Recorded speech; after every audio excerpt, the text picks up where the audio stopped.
بسم اللہ الرحمن الرحیم ومن شر غاسق اذا وقب۔ السلام علیکم ورحمۃ اللہ وبرکاتہ، امید ہے کہ آپ خیریت سے ہوں گے انشاءاللہ۔ آج قرآن مجید کی سیریز سورۃ الفلق کی تیسری آیت کی ہم پریکٹس کریں گے، اور انشاءاللہ میں کوشش کروں گا کہ ہر ایک حرف اور ہر ایک لفظ صحیح طریقے سے ایکسپلین کر سکوں تاکہ تجوید کو آپ کے لیے آسان بناؤں۔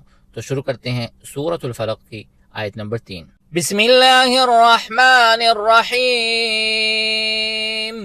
ومن شر غاسق اذا وقب ومن شر غاسق اذا وقب ومن شر غاسق اذا وقب ومن شر غاسق اذا وقب۔ اس آیت کا جو پہلا لفظ ہے وہ ہے ومن۔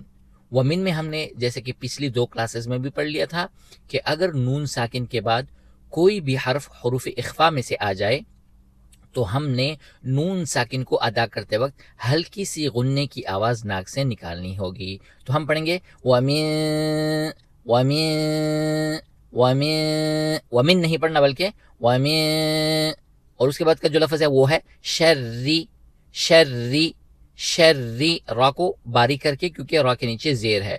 ومن شری شری شری، شری نہیں پڑھنا بلکہ شری، اور کھینچنا بھی نہیں ہے، شری بھی نہیں پڑھنا بلکہ ایک حرکت کی مقدار۔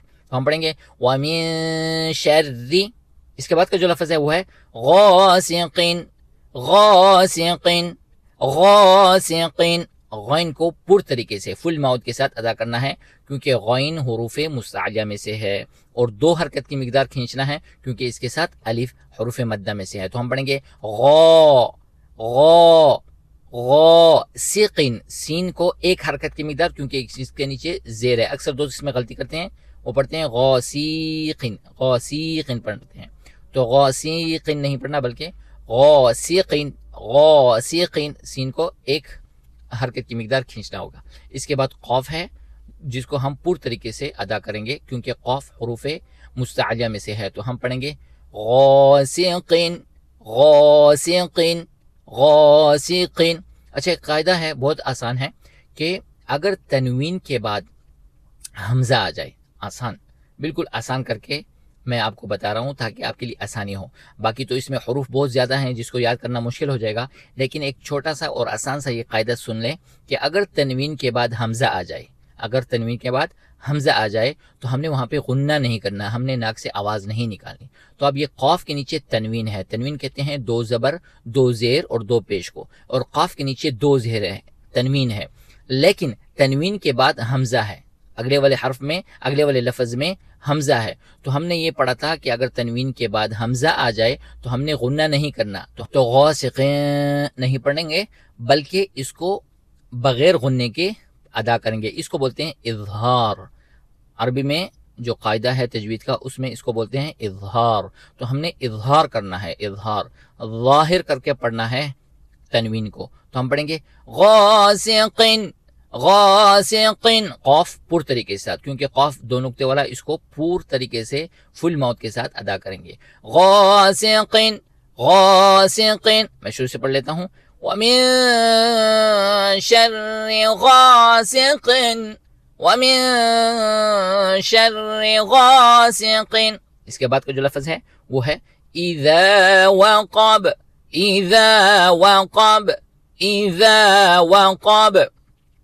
ذال کو نرمی کے ساتھ ادا کرنا ہے اور کھینچنا ہے 2 حرکت کی مقدار کیونکہ ذال کے بعد الف حروف مدہ میں سے ہیں۔ تو ہم پڑھیں گے اذا اذا اذا۔ آخری جو لفظ ہے وہ ہے وقب، واو کو باریکی کے ساتھ ادا کرنا ہے، قاف 2 نقطے والا، اس کو پر طریقے سے فل ماؤتھ اور با کے اوپر قلقلہ کرنا ہے کیونکہ قاعدہ ہے کہ اگر با کے اوپر سکون آ جائے تو ہم نے وہاں پہ با کو حرکت دینی ہے، قلقلہ کی آواز نکالنی ہے، ڈبل آواز نکالنی ہے، ایکھو ساؤنڈ جس کو کہتے ہیں، وہ ہم نے اس کے ساتھ ادا کرنا ہے۔ تو ہم پڑھیں گے وقب وقب وقب وقب۔ اچھا، اس میں ایک قاعدہ یہ ہے، ایک نقطہ یہ ہے کہ ہم واو کو جب بھی ادا کریں گے وہ باریکی کے ساتھ.